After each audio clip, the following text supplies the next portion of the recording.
ರಾಮಲಿಂಗಾರೆಡ್ಡಿ ಅವರು ರಾಜೀನಾಮೆ ಕೊಟ್ಟಿರುವಂತದ್ದು ಸುರ್ಜೇವಾಲಾ ಅವರು ಇವತ್ತು ಮನವೊಲಿಸುವಂತ ಕೆಲಸ ಕೂಡ ಮಾಡಿದ್ದಾರೆ. ಈಗ ಇದು ಬಿಜೆಪಿ ಪ್ರತಿಪಕ್ಷಕ್ಕೆ ಒಂದು ಅಸ್ತ್ರವಾಗಿ ಬದಲಾಗಿರುವಂತದ್ದು. ಇದ್ರ ಬಗ್ಗೆ ನಿಮ್ಮ ರಿಯಾಕ್ಷನ್ ಸರ್? ಏನು ಅಸ್ತ್ರ ಅಂತ ಅನ್ಕೊಳ್ಳೋದ ಅವಶ್ಯಕತೆ ಇಲ್ಲ. ಬಿಜೆಪಿಯವರು ನ್ಯಾಚುರಲಿ ಅಪೋಸಿಷನ್ ಟೀಕೆ ಮಾಡ್ತಾರೆ, ಅದು ಬೇರೆ ವಿಷಯ.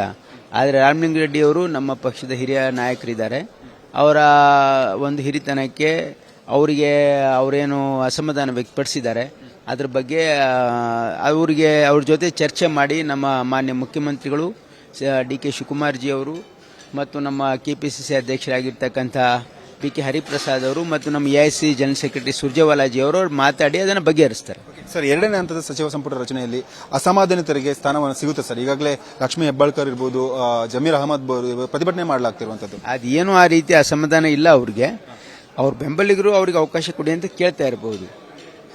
ಇನ್ನು 20 ಸ್ಥಾನ ಇರೋದ್ರಿಂದ ಎಲ್ರಿಗೂ ಅವಕಾಶ ಸಿಗುತ್ತೆ.